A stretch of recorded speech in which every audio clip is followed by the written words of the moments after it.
Salam hormat buat Ibu Bapak Guru. Saya Hofni Misa dari UPTD SMP Negeri 11 Kota Kupang. Saya akan memberikan praktik baik bagaimana proses pelaksanaan proyek profil pelajar Pancasila yang ada di satuan pendidikan kami. Bagi kami di UPTD SMP Negeri 11 Kota Kupang, proyek profil pelajar Pancasila memberikan suatu kesempatan bagi peserta didik untuk mengalami pengetahuan itu sendiri. Bagaimana peserta didik diberikan kesempatan untuk menjadikan lingkungan tempat tinggal mereka sebagai sumber belajar untuk mereka sendiri. Setelah tim terbentuk untuk pelaksanaan proyek profil pelajar Pancasila, kita rapat bersama untuk menentukan tujuan pembelajaran dan profil apa yang harus dicapai oleh peserta didik. Saat itu kami menentukan ada 3 topik profil pelajar yang harus dicapai oleh peserta didik. Yang pertama,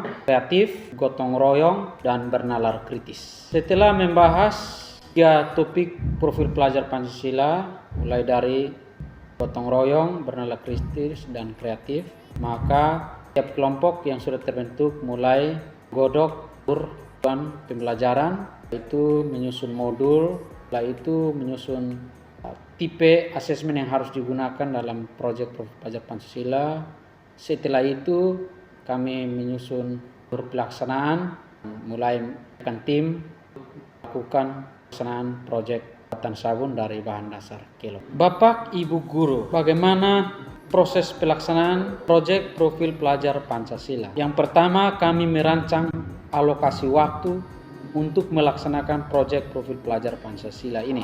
Pada awal tahun semester 2021, kami di sekolah melakukan rapat bersama Dewan Guru dan memutuskan bahwa pelaksanaan proyek profil pelajar Pancasila dilaksanakan di setiap hari Jumat. Setelah itu, Bapak Ibu Guru, kami membentuk tim fasilitator pelaksanaan proyek profil pelajar Pancasila. Nah, di saat itu kami melaksanakan rapat. Setelah rapat, kami menentukan koordinator proyek, di mana pada tahun 2021 saya sendiri dipilih sebagai ketua koordinator pelaksanaan proyek di satuan pendidikan kami. Setelah itu kami juga membentuk seksi-seksi bagian yang mengatur, menyusun modul, guru dengan kelompok untuk menyusun asesmen, membuat rubrik, dan kami juga mencari tema-tema dan membahas skenario pelaksanaan teknis-teknis bagaimana efisiensi dan efektivitas dari pelaksanaan proyek profil pelajar Pancasila di satuan pendidikan kami. Setelah seluruh tim terbentuk, ada guru yang membuat modul, ada kelompok yang menyiapkan diri untuk menyusun asesmen, ada kelompok yang siap menyusun rubrik, ada kelompok yang menyusun skenario pelaksanaan, dan ada kelompok yang menyiapkan seluruh peralatan yang dibutuhkan. Dan disinilah kami langsung menyiapkan perhitungan bagaimana proses pelaksanaan ini akan berhasil. Nah, disinilah setiap tim berfungsi dan berperan secara aktif untuk mengumpulkan informasi-informasi terkait. Di dalamnya adalah dukungan peralatan kita, sumber dana. Kita juga langsung memilih tema. Tema saat itu adalah wirausaha, dan kita juga langsung setelah menentukan tema wirausaha, kita langsung mengidentifikasi lingkungan sekitar, kira-kira lingkungan peserta didik apa yang paling banyak dijumpai dan paling banyak dibutuhkan juga. Ternyata dari hasil identifikasi kami menemukan bahwa kami ingin membuat suatu tema, yaitu membuat sabun dari daun kelor. Setelah menyelesaikan modul pelaksanaan proyek profil pelajar Pancasila, maka kami tim guru, saya sebagai koordinator, melaksanakan sosialisasi kepada tim dan wali kelas pada kelas 7. Setelah itu kami tim lebih dulu melakukan uji coba pembuatan sabun. Kami menyiapkan bahan-bahannya, alat labnya, dan kami mulai mempraktekkan pembuatan sabun. Nah, saat itu kami tim guru berhasil melakukan atau menghasilkan sabun batang dari bahan dasar daun kelor itu 2 buah. Nah, setelah kami berhasil membuat, kami memanggil keterwakilan dari setiap kelas, yaitu kira-kira anak yang punya kompetensi lebih.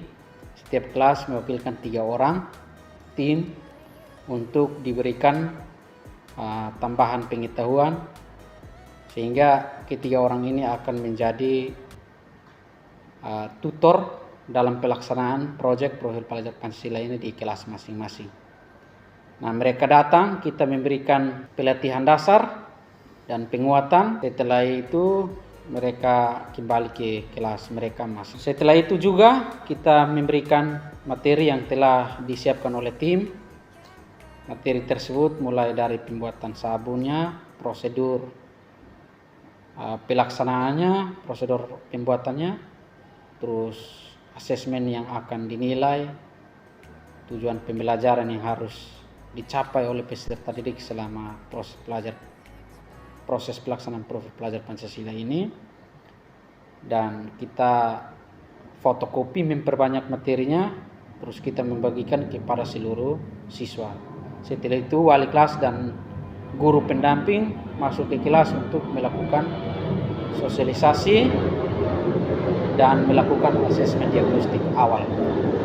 Tujuannya untuk mengetahui bagaimana kesiapan mereka dan pemahaman mereka terhadap penggunaan NaOH dari bahan dasar daun kelor. Setelah itu, Bapak Ibu Guru, di kira-kira bulan September kita memakai sekitar 1 minggu full untuk melaksanakan kegiatan pembuatan sabun dari bahan dasar kelor. Dari kegiatan tersebut, Bapak Ibu, setiap kelas menghasilkan kira-kira 20 batang sabun. Setiap kelas itu mempunyai sabun dengan bentuk yang berbeda-beda. Setelah selesai melaksanakan pembuatan sabun, yang terakhir kita melaksanakan pameran pembuatan sabun.